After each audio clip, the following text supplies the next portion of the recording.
And actually, that makes total sense. Yeah. Because I know me. So that's our life's mission. That's the McShinn's mission. You don't have to understand my boundaries to respect them. Well, no, I'm the president, co-founder of McShinn, a person in long-term recovery from substance use disorders. How do you go about fixing the damage in the trust between the family after you get out? Okay, I gotta work on that. Celebrating my 6 months. Didn't have a cake. Yeah. Gosh, showed up.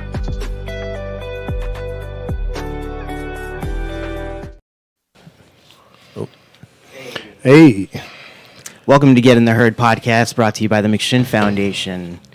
Here with all right. Thank you, Art. Let me go through these introductions real quick, and then we're gonna get into what we got going on today, y'all. So, like Art was saying, welcome to the Get in the Herd podcast. I was over here while our commercial was playing. I was trying to get Travis in check. He's on his phone, messaging, so I don't know what he's doing over here. This might happen throughout the podcast, y'all. So if you're out there watching, bear with us. He's spritzing. He's spritzing. But Art, thanks for putting this on for us. Art is the engineer behind this, the engineer, the producer, the man with the plan back there. So the camera, shine the camera over on Art. Can you do a camera shine? I want to see it on face. Can I see it on Facebook? You can't see me. I can't see it. Yeah, Dang, man. Anytime you put a camera on me, you just can't. I'm not there. It just doesn't show. Yeah. That's even more to the myth of the magician back there. I'm elusive. So Art, thanks. Art has taken this podcast and he's done some wonderful things, man. So we're really grateful for him doing this.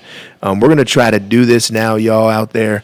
We're going to try to do this 2 times a week. So we're going to do one Tuesday at 2 p.m. and then we're going to be doing one Thursday at 2 p.m. And then there'll be other podcasts that will come up. We do a lot of spot podcasts, but these are going to be one of our 2 scheduled ones. The first one during the week is going to talk about being early in recovery, and the second one is going to talk about the judicial system, prison, jails, and just some of the things that we face, incarcerated, not incarcerated, and how we adapt to recovery. So it's going to be real interesting. And today is our first one that we're going to talk about this. We got 2 guests today. We have Travis Williams, and then we have Kelsey. Kelsey, what's your last name? Porter. Kelsey Porter and Travis. They're going to introduce themselves here in a minute. But before we do that, I do want to tell y'all about a few events. So just hang tight in there. Don't log off. Don't hit the end button if you're watching this in jail and prison. We have, everybody out there, we have over 500 prisons and jails that have our podcast streaming inside them. So we are definitely delivering a message of hope in there. If you serve that type of population and you're interested in getting your information out there, reach out to Art, which his information will probably pop up in the live, and I'll give it to you at the end. But reach out to him. You can become a sponsor, and we'll advertise your information. We have 4 sponsors that are getting ready to come on in the next 30 days, so we're really grateful for them. We're not gonna promote them yet because they have to sign the dotted line, which it's coming. It's coming. We have 4 potential sponsors that are getting ready to come on. So if you're interested in advertising your stuff, please reach out to Art. Like I said, 582 total prisons, jails, and this is across the United States, Art, right? Didn't you say you were able to reach Puerto Rico is actually one of them. Puerto Rico, Hawaii, California, and this is with Viapath, and with Paytel, we're in 88 jails. Heck yeah. So if you want to get your information out there, reach out to us. Let us know, and we'll be able to promote that for you. Yeah, there's some information on the bottom of the screen right now. And there's different ways you can sponsor. Again, we have a couple of different levels. If you reach out to Art, his number is 626-235-2055. Give them a call, or you can call the main office number, 804-249-1845. That's for sponsorship purposes. And now one last thing before we get into what we got going on. We're going to have some fun today because anytime you got Travis on a show or Travis in a conversation, it's going to be fun. He likes to talk a lot of mess, and he's a Spitzer. Is that what we said? Spritzer. Spritzer. Sorry, he's a Spritzer. Spritzing. So just a quick thing, real quick. We have some events we wanted to get out to the public. If you get released, if you're in prison and jail and you hear this and you're getting released within the next month, 2 months, these events will be great for you to come by and check them out. It's a good, friendly atmosphere. They're all free, free events to the community. So we have what's called Recovery Fest. Recovery Fest is September 9th from 12 to 5. It's one of McShin's biggest events. It's fun. There's going to be games. There's things for the kids to do. We're going to do People's Choice Barbecue. There'll be hot dogs and hamburgers at cost. And we'll have some musicians there playing. If you're a musician and you're interested in coming up there and playing, reach out to us as well. We have that. Then we have Care Talks is August 18th at 6 p.m. That is a similar platform to like what TED Talks is, but this one is all recovery related. So check it out. That's 8/18 at 6 p.m. That's August 18th, 6 p.m. And then we will be having in September, Mobilize Recovery is coming here to McShin Sunday the 17th from 1 to 3. Again, another free event. Check it out. They Mobilize Recovery travels all around the United States of America. So come check it out. They'll be here. And then we also have Mobilize Day of Service, which will be in Monroe Park. But McShin will be participating in that, and it's open to the public. And that is the 30th of September from 11 to 1. So just wanted to throw those out there. If you got questions about it, feel free to call in to our main line, and we'll answer them. Or you can check out our website for them and see what else is posted up there as well. Because we definitely do spot events too. So you never know. You might come check out a cookout. Or a Wednesday community meeting, we're going to start doing fish fries. So there's all kinds of things that are happening. Good stuff that's happening. And this good stuff that we're going to tie into, it's stuff that you look forward, stuff that you want in your life when you get released from prison. So that we've got two guests today. I want them to introduce themselves. We'll start with Travis first because Kelsey's a little gun shy over there, so we wanted to get comfortable here. So we'll let Travis introduce himself first. Tell us who he is, what he's doing today, maybe where he's from, and then we'll get into some questions we have. Hey, how y'all doing? I'm Travis, a person in recovery. I'm here at the McShin Foundation. I'm a participant, a house leader here, and I'm an intern here also, and a few other things. It's like I'm kind of like the go-to guy around here. That's what it seems like. Is that what it is, the go-to guy? Like the go-to guy, or like the gopher, however you want. Okay. Gopher. So, anyways, I've been in and out of prisons and jails most of my life. I've done I thought I was thinking about this beforehand. I was thinking it was 11 years, but then I skipped out like a few of the jails. So it might be closer to about 13 and a half years in and out of jails. I can definitely, from my personal experience in your life, I think it was way more than 11 years. Yeah, me too. Because I was thinking, we got to walk this back to the 90s. We got to go 90s, baby. And I'm thinking, yeah, it might be somewhere between 13 and 15 years in and out in installment plans. All the jails around here, pretty much, Henrico, Richmond, Riverside. I've been to Powhatan Prison, James River Work Center, Nottoway Work Center. Am I leaving anything out? Pamunkey? No, I've never been there. Thank God. What's the regional jail that Richmond City would send you to? Oh yeah, Pumas and Creek. I did a year there. Okay. Yeah. Kelsey, what about you? Why don't you introduce yourself? Where are you from? Who you are, and maybe name drop some of those prisons and jails you were at.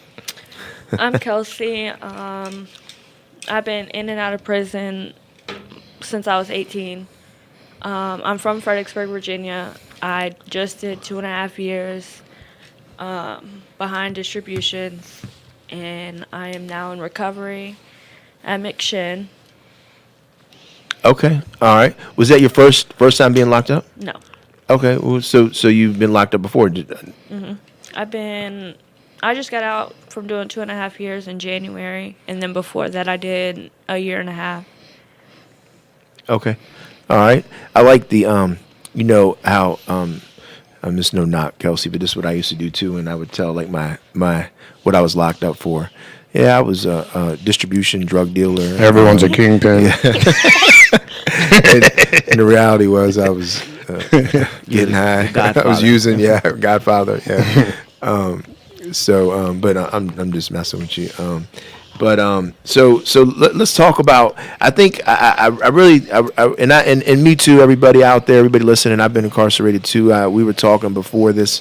Me and Art. Art asked me how much time I did, and like I did mine on the installment plan, and and I don't know what's worse, doing it straight or the installment plan. I feel like the installment plan is the dumb way, but it's probably a lot harder to do 15 years straight. But like the installment plan, it's like, damn, did you not learn your lesson? You do a couple years, do 3 years, get out, and then get in trouble, do a couple years, get out, and get in trouble, and do a couple years. It's like, what are you thinking? Usually those people that do those 15-year bids straight, they get out and they ain't messing up no more. Enabled you. Yeah. But I too was locked up, incarcerated, different Department of Corrections, Mecklenburg, Camp 3, Fairfax, Nottoway Work Center, all these different places. But I wasn't. I for the most part, I kept it good. I can comply, right? I'm good at that. So when I was in prison, I didn't get in much trouble. So my level always stayed pretty low. I didn't have to go to the real high places. But I want to talk about what it was like in prison. And what it was like in jail too, because jail, my time in Richmond City was no fun, So what it was like in jail, what it was like in prison, So how was it, Travis? Was it fun? Did you enjoy it? Yeah. Well, now are we talking about the first times? All of it. Because as I became more of like a seasoned veteran now, like fun is a relative term.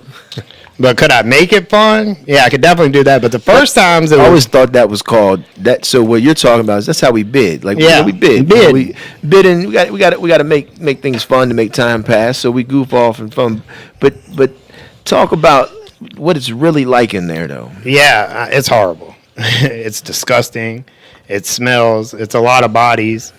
There's some places I've been to that are really extremely hot enough where you feel like you're going to die. Speaking like of old Powhatan, the old city jail in the summertime, Richmond City Jail in the summertime. I know it's different now. I've never been to the new one, thank God. I'm not trying to go.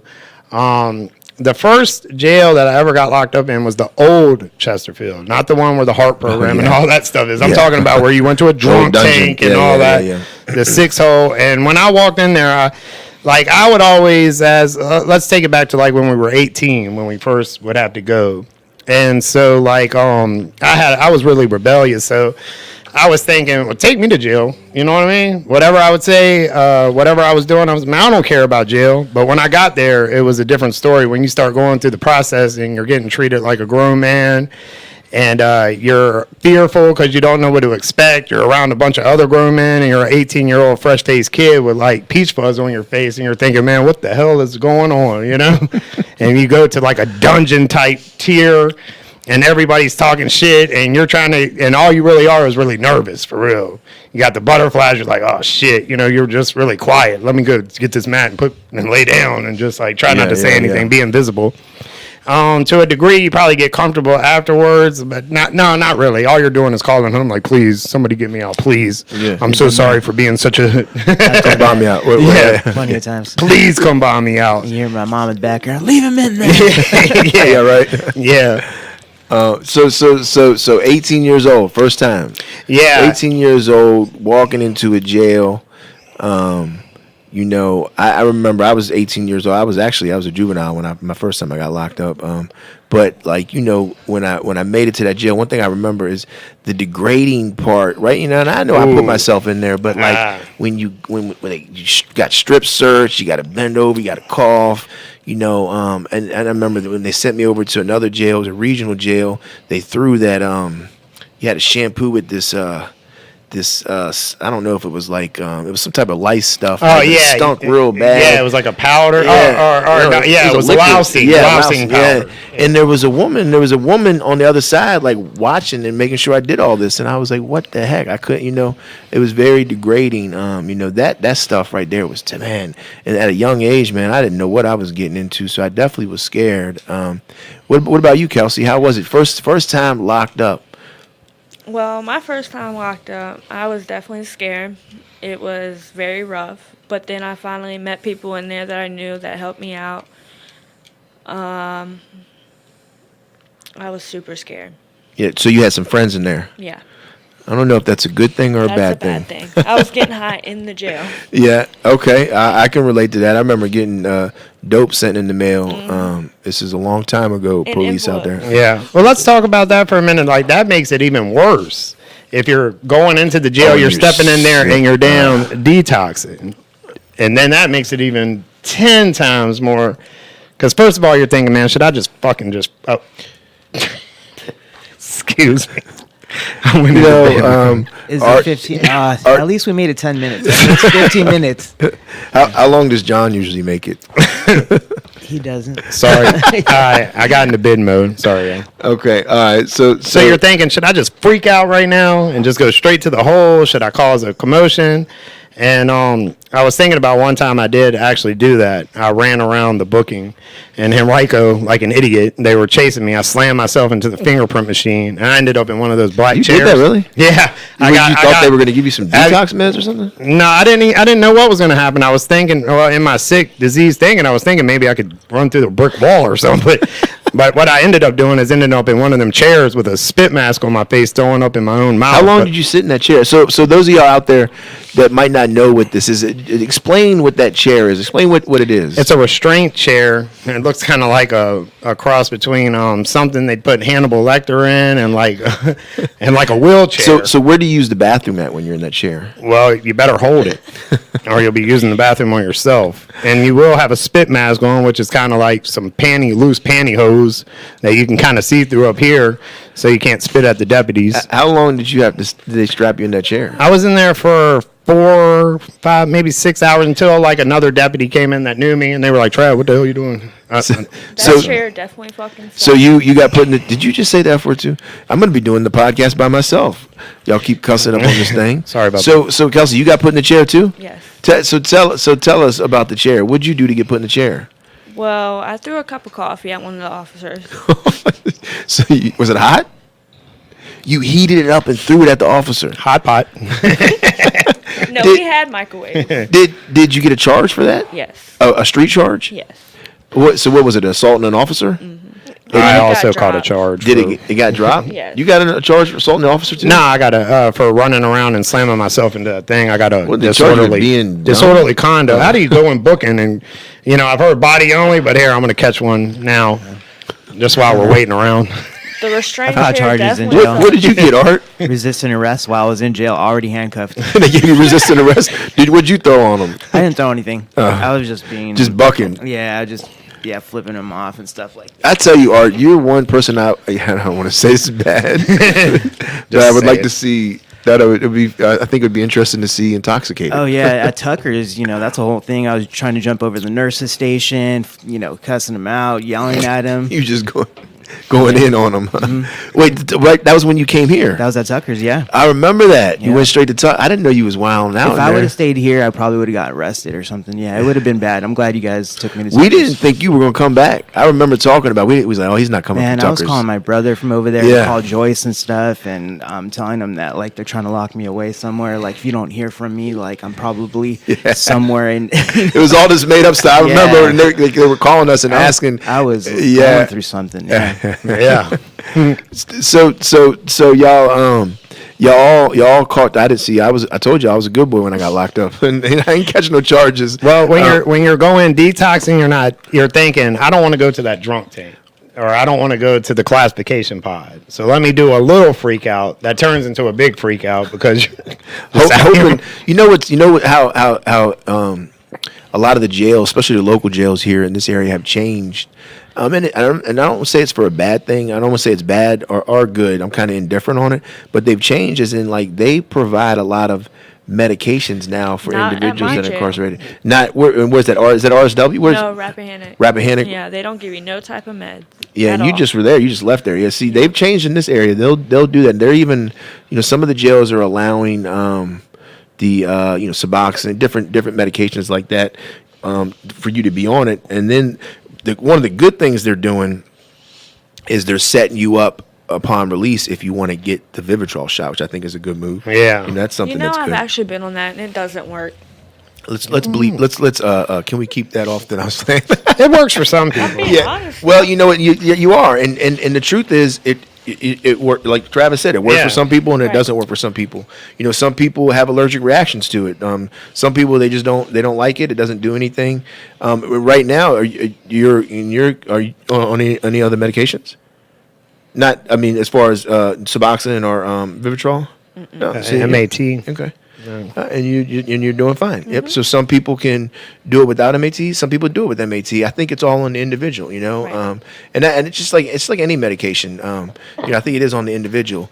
I just think talking about prisons and jails and the makeup in there, like that was one of the things I dreaded. And I'm pretty sure all of us had to kick that dope habit, right? Get locked up, have to kick the habit, and that's kind of the for the people out there that don't know what we're talking about, like the detox, and that's like the slang term.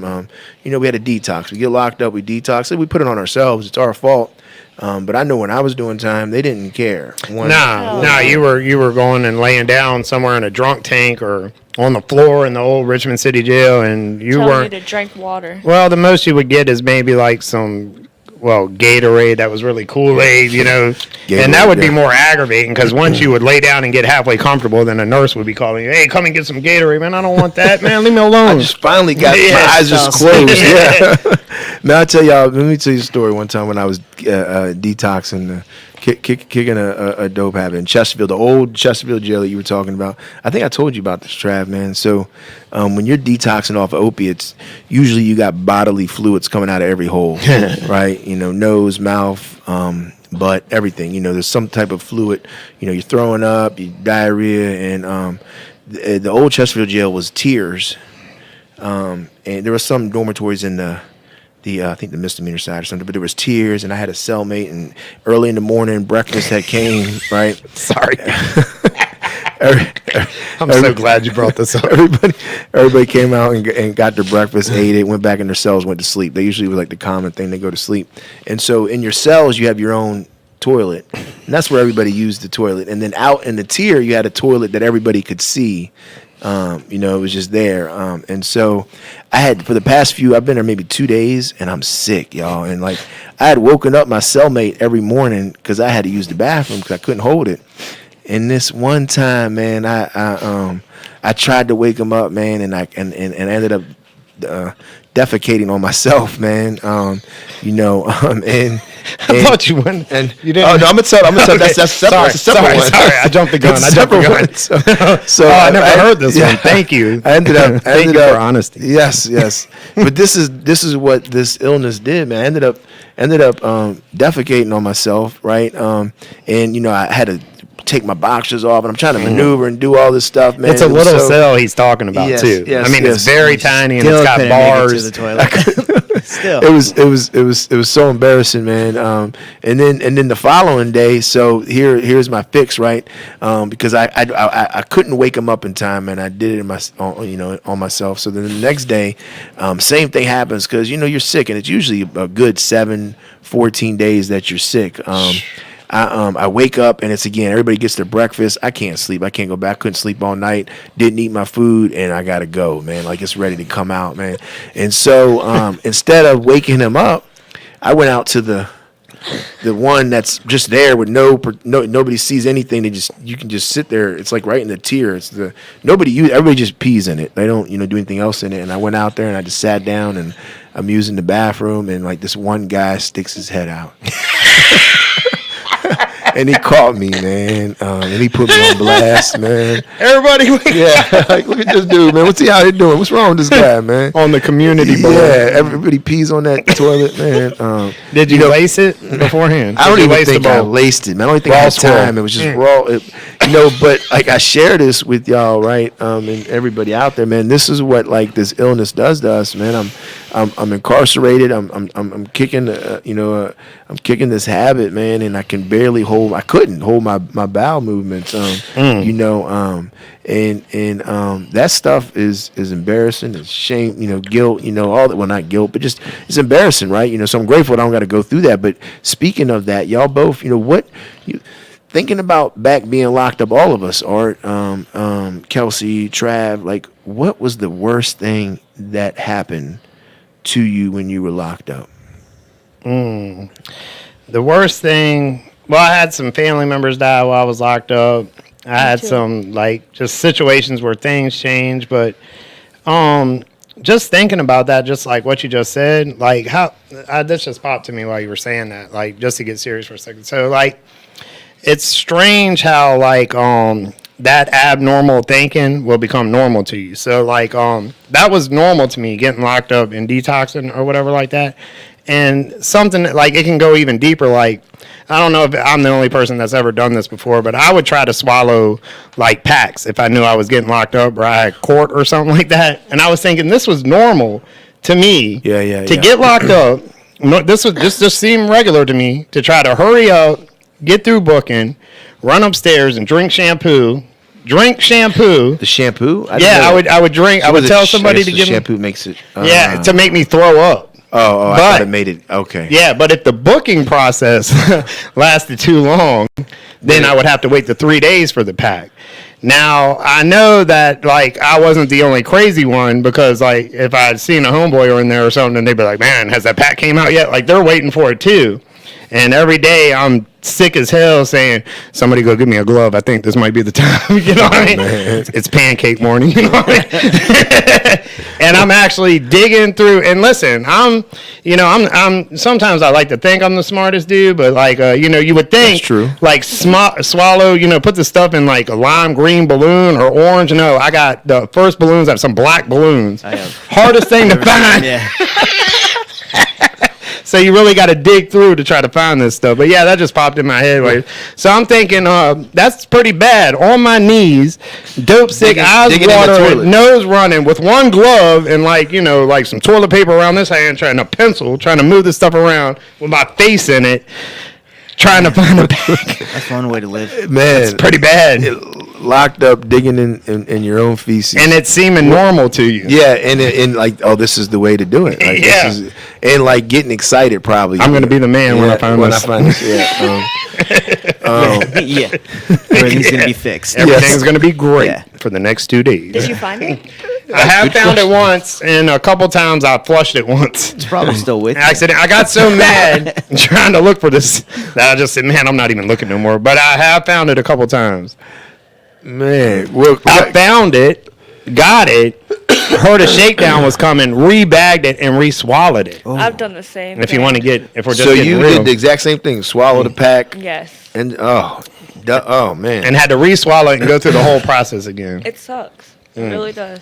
What about you, Art? What's one of the worst things that happened to you? So I've been arrested 7 or 8 times, but I've never actually had to do time. I've always been fortunate enough to You stayed like 24 hours. The longest I stayed actually was over a weekend. I stayed 4 days in Miami-Dade County.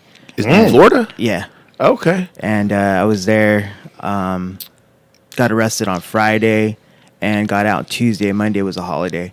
But I've been pretty fortunate enough for lawyers, and also the fact that I've gotten arrested for some charges in California and stuff where they're a lot more lenient on. If I would have got arrested for those charges here, I'd probably still be in jail. Incarcerated. Yeah, I got battery on law enforcement one time. I kicked a female cop when I was drunk. And you didn't do no time. 6 months probation, and I was off in 3 for early termination or whatever it was. Yeah. Nice. Yeah. I tell you, when I think about like that, that story about what I don't know the Incontinence. That problem. incontinence. Just Yeah. not being able to hold my bowels. Bowels. Put a B on there. Bowels. The marriage. If Kelly heard that, I'm not able to hold my bowels. Might be a problem. She'll make fun of me. She makes fun of the way I talk. That actually is not when I think back, like what was the worst thing that happened to me? I'll never forget, y'all. There was a time, and this is one of those like emotional. I mean, I'm not going to get emotional, y'all, but it was one of those emotional moments for me. I was incarcerated, and my son Justin and his sister Haley came to visit me. I was at this jail called Riverside Regional Jail down in Hopewell. And I never forget, man, they came in there and like it was a glass thing and he knocked on that glass and he was like, Dad, all you do is lie to me. You told me you won't get locked back up. You told me you won't get used no more and you right back doing it again. That was probably the worst thing that happened to me out of everything. I've seen some bad stuff, fights and defecating on myself and, that type of stuff. Or people I'm calling home. People say, no, we ain't getting you out. Like, that's a terrible feeling too, man. But that feeling right there, that one hurt. That was one of those moments. It was like, man, what am I doing? Like, why am I locked up? And so, thinking about being locked up, I want to ask y'all this. I'm interested to see. So talking about us, but what's the worst thing you've seen incarcerated? Because think about the people that might be watching this or listening to this, really, because more people are going to listen to this than watch the Facebook Live.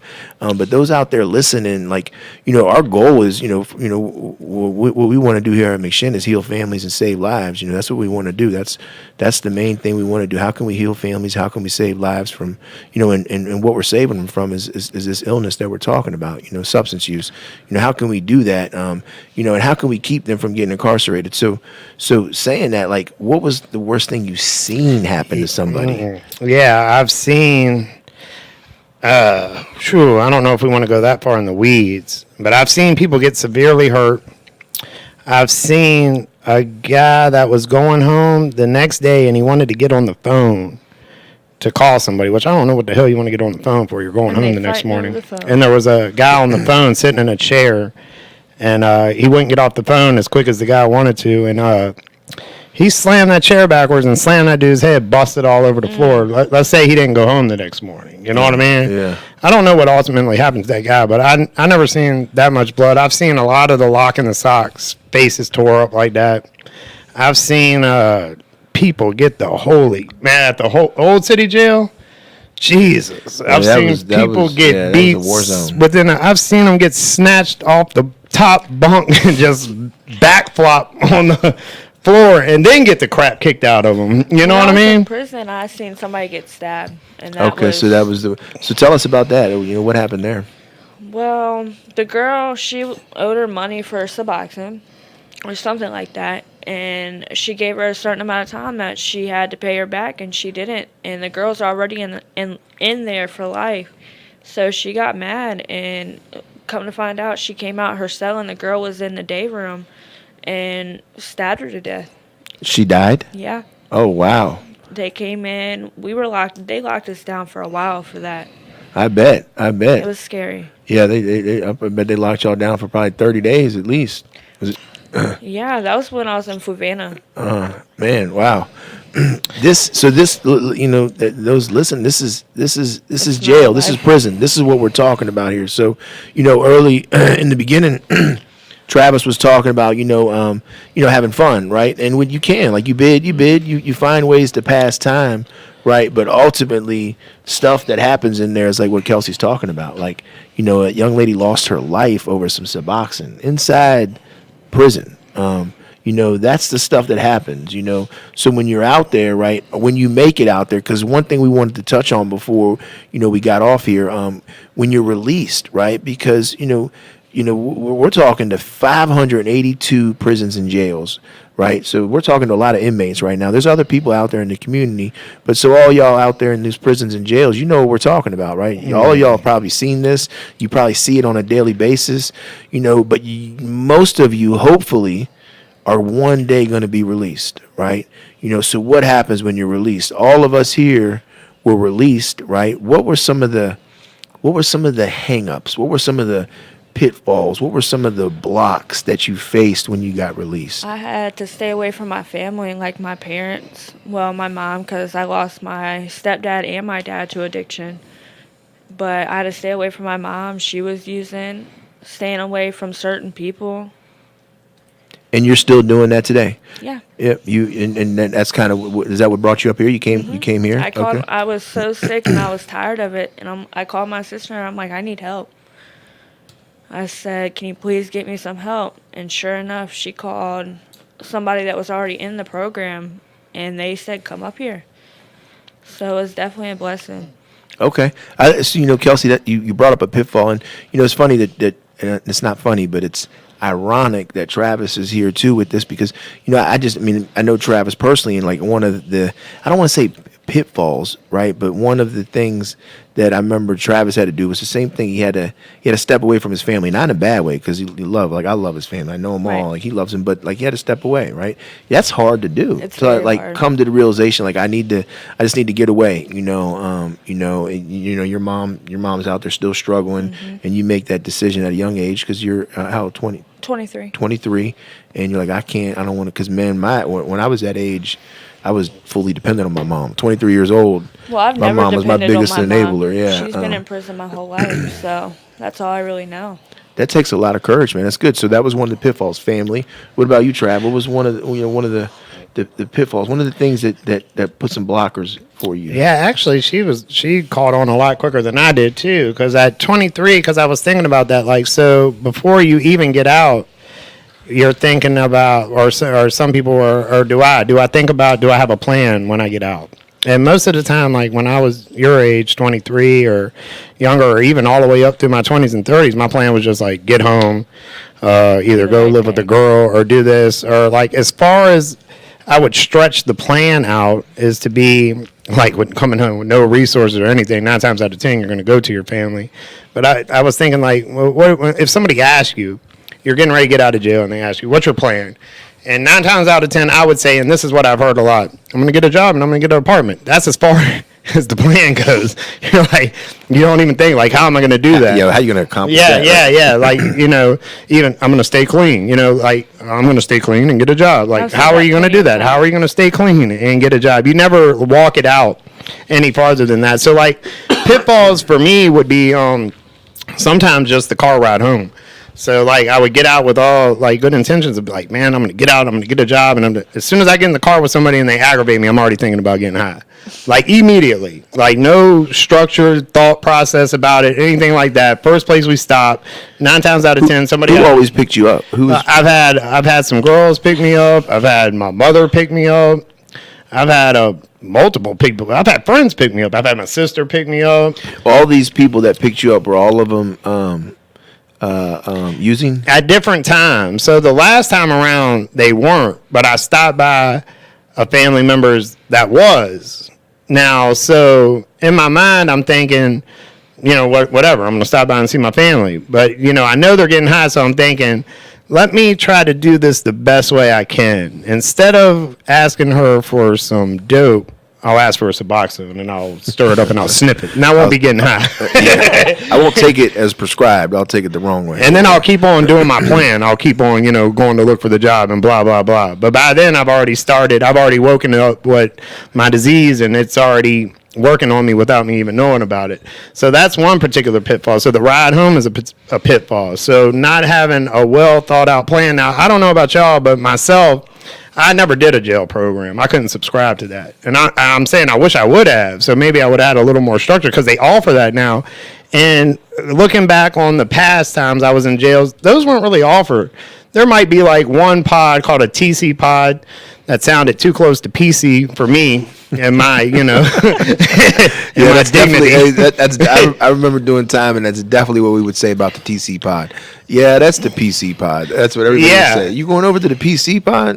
And like, I like commend everybody that's like in the like, for instance, like the RISE program or the HEART program. I mean, trust me, you've manned up more than I ever did. Like I would see them walking down the sidewalks or the lunch or whatever with their shirts tucked in and a perfect line, and like the deputy screaming on them. I'm thinking, man, somebody yells at me like that, like I'm going to the hole. Like I can't take it. But in the end, it's just like taking a little it's just getting you used. Like I wish I would have did. It would have been more like structurally sound for me. I'll put it that way. Like you would have had a little bit of structure. Now, like none of that does any good if you still get out without a plan. It might sustain you for a little bit, but I think now, like if I'm not mistaken, like Harp or Raz or something like that, they'll kind of like they'll kind of give you resources. Yeah, probably. they do. And they're all those jail programs. They're all great. You know, but I like what you're talking about. That pitfall, that first pitfall, that first hang up, because both of y'all face that. Is the ride home. Like I didn't even think about that. Like the ride home. Like I think about all my times. You know, my first time when I got released from Nottoway. When I got released from there, I had my dad surprise me. I didn't even know he was coming. And my dad, you know, he's not like me. He's not one of us. You know, he doesn't have a substance use problem. And you know, he picked me up. But that ride home, I still like maneuvered and figured out what I was gonna do. Went to a bar that night, had a beer, and then I was back doing what I do. You know, that ride, I was just so unprepared for what was going to transpire on my way home. Would you say to a degree you were anxious? Like, because at first when you get out, you're just, the butterflies. Yeah, butterflies, anxious. You want to smoke that first cigarette? What's your first thought to calm them butterflies down? Well, a beer. I would say, Kelsey, when I was doing time, you could smoke in the system, so. A beer, right, Art? A beer or a drink to calm them butterflies down. Oh, honestly, like, mine's a whole different situation. I was like OCD. I would throw away all my clothes that I was wearing when I was locked up, like, because I didn't want nothing to do with that night. But it would only last so long, and then I'd be like back at it. Right. Yeah. After the one day is like, this is nothing, right? Yeah. After you've been locked up for a while, like this gets a little deep, like with the abnormal thinking. Now that I'm walking it back a little bit and we're scripting it down a little, I'm thinking like even the first store you stop at, before you even get the beer, you're already thinking different because you've been so used to being in a lockdown situation and programmed and every movement controlled to a degree. The first thing I think when I walk in that damn store is, man, are these folks looking at me like I'm gonna steal something, man? I feel uncomfortable automatically. So like my whole physiological state is in disarray. And so like the way that I know to cope with that is to drink or use drugs. So dang, it don't even, the ride home, the getting high on the ride home could be really short. It could be the first ride home. I didn't even think about that, the alcohol. So first let me get that alcohol to calm me down. Yeah, and that's also like for me, I mean, which, you know, alcohol is probably, you know, my personal opinion, the worst drug there is. You know, it's the only one you can die from. Actually, can I say something real quick on alcohol? So, alcohol wasn't really my, like, you know, drug of choice, but out of the 7, I think it was 8 maybe times that I got arrested, 6 of those were alcohol related. All alcohol related, all intoxicated. Yep. Yeah. And then 4 of those times I woke up in jail, didn't know how I got there. And it's because of alcohol. Yep. Yeah. Yeah, because I think about alcohol, right? And I think what it would do to me when I would get released, because all the times I got released, it was like, I just won't stick a needle in my arm. But I drank some beer, you know. I'll go. I wanted, because I always, you know, I wanted to go to Applebee's or Chili's and watch the football game and drink a beer with everybody sounds else. Nice, right? Yeah, it sounded real good. And Yeah. I never could do it. If you could, you know, but yeah. Yeah, it would always I'll turn end out. up in downtown LA smoking crack. Yeah. Run never the streets, fails, right? Yeah. Or in Miami-Dade, Florida. I just want to know how you made it down to Overtown. Florida. Well, I was there for 6 years. Yeah, I ended up in Overtown. They call it over there. It's like the Skid Row of Miami. And, yeah, I'm going out for a beer or two, go watch the game or something, and then I'd come to smoking crack.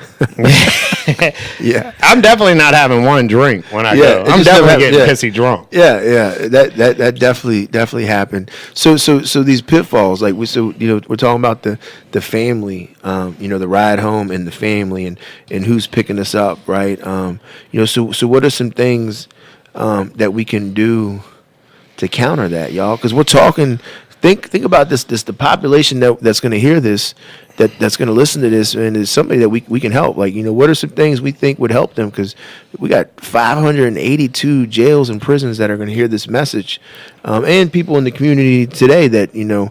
But what's some things we can do to counter what we're talking about? That's a good question, because like, so each one would probably be tailor made for somebody, but if you're having an addiction problem, so like this doesn't matter, like, because I've came home to my family all messed up, and I've came home to some of them doing good, and I've came home to somewhere I thought was safe, and even the ones that I thought were safe, and which are safe places to live, nice places to live, are still not particularly good for my recovery, because I can manipulate and get them to do anything I want. They're enablers. They love me so much they'll do whatever, and I'm pretty persuasive.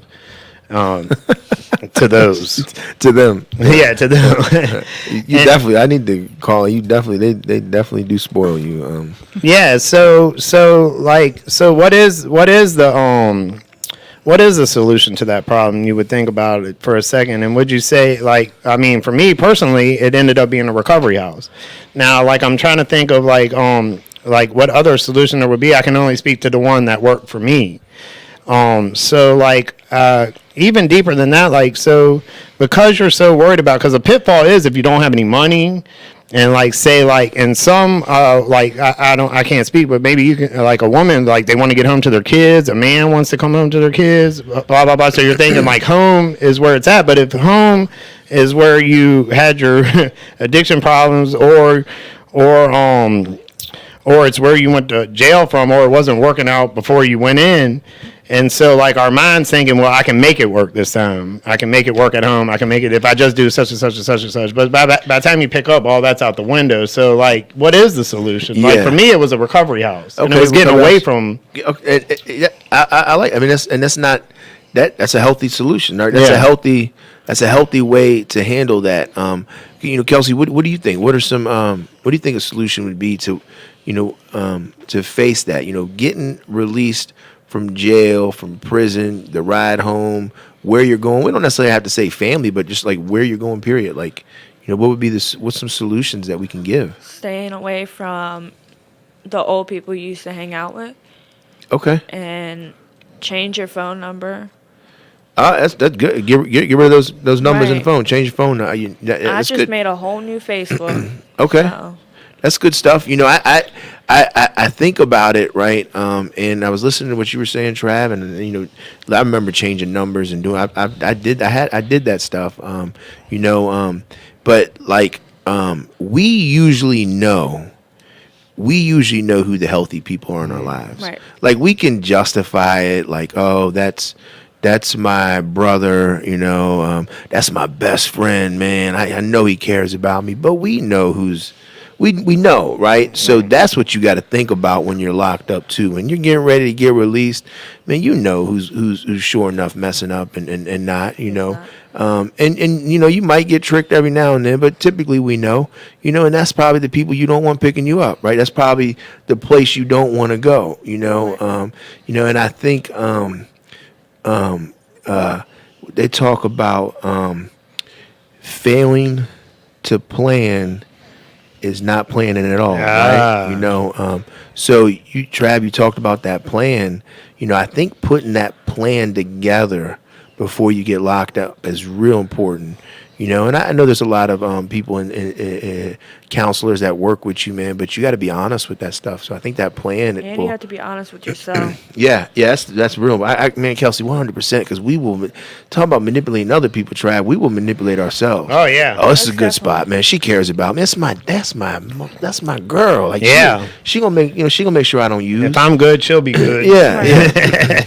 But I was thinking about that, because you can waste years in prison without coming up with a structure or any kind of plan at all. You'll wait till your last 2 weeks. You'll say, well, really, I just spent 2 years essentially just playing poker and scheming and conniving. Like, how has that helped me at all? For when I'm released? I went in the same, or if not worse or more manipulative than when I went in. And I don't think that's conducive to change, but I mean, for me. So like if somebody is locked up right now, and I'm sure there's going to be like listening to this, I would really take some of that time, because you got enough of it. Got a lot of it, right? Yeah, to really think about like walk it back, get deep with it. Like, what am I going to do? Like those first steps, because like we were just talking about, like everybody was talking about the ride home, and like, I mean, we just like for me, I just basically remembered, like, it wasn't too many steps out of there. before like the little short plan that I had kind of worked up and fantasized in my head went out the window. So like I would for me, if I was talking to myself back then, I would suggest, man, like walk that through and just think about those first, like upon release, and think about because about a couple of days or a couple of weeks before your release, before I was released, I would already start getting them jitters, like just thinking about getting home. And 9 times out of 10, like as men, we're only thinking about like a couple things. We're thinking about getting with that girl the first time. Yeah. You know what I mean? And we're thinking about like what we're going to eat, even though like you're so nervous you end up not eating any damn thing, or it might be the next day. And so I wish, thinking back on it, that I would have took those opportunities to really think that through a little bit more. Yeah, good stuff, Trav. Good stuff. What about you? Because we're getting ready to end. Kelsey, what about you? Any parting words to anybody out there listening? I don't know. Well, you think on it. You think on that. Art, you have any parting words for anybody out there listening in these 582 jails, prisons, community? No, I would say for me, I haven't done any real amount of time, but like leaving treatment in the past was always things I didn't do were make a good plan. Like, what am I going to do? Where am I going to go? Who's going to be around me? I would say, that's the most important thing, is making a plan. Maybe even talking to someone out there that you can know will hold you to that plan, kind of helping you out. Maybe that person can be the one to pick you up, make sure you get to the place. Like that. Yeah. Yeah. An accountability person, So Good stuff. Well, look, everybody, everybody out there listening, and us here. I think we're going to do a part 2 to this. So next week, stay tuned. Thursday is when we're going to do this. We're going to talk about this because there's some more. I think there's some more in depth we can get with this. So tune in out there, pass it around to your friends, let everybody know there'll be a part 2 coming Thursday next week, and Tuesday next week we're going to be talking about early in recovery. What are some things that happen early in recovery? How do we prepare? What do we do? What it's like. We'll have a guest on here. We'll interview him and we'll be talking. But Travis, myself, Art will be here back Tuesday. We're going to have some fun. But we appreciate anybody that tuned in on Facebook Live. Anybody that clicks the button, to watch this throughout the jails and prisons. Those that this gets shared on YouTube, we have a YouTube channel. Look, hit the like button, subscribe to our YouTube channel. We need that. That's real important. If you're watching this on Facebook right now, subscribe to our YouTube channel. Like this, share this, because this message gets out to people when we do that. That's the main reason we want that. So please make sure you subscribe to our YouTube channel, subscribe to the Facebook, like it, share it, throw some comments in there, and most importantly, anybody that's getting released, or if you know somebody that's getting released and they need some help with that plan that we're talking about, we call those recovery plans here. If they need some help with it, anybody here will help them. You don't have to come to McShin. You can just make a phone call in, and we're a resource center, so we will definitely guide you, direct you, and do our best to kind of come up with a plan. So the info is at the bottom of the screen right now. Check it out. You see the info. You see the phone number, the address, again, we thank y'all. Thank you, Kelsey, Travis, and Art, and myself and Travis will be back here Tuesday and Thursday. But stay tuned for part 2. It's going to get interesting. We're going to dig in a little deeper. We'll have another special guest. Kelsey, we appreciate your time. I know this was last second for Kelsey. We got her up here. She came in up. the frying pan. You did great. Yeah, you did great. I appreciate your vulnerability, sharing some stuff. So thank y'all, and we're out.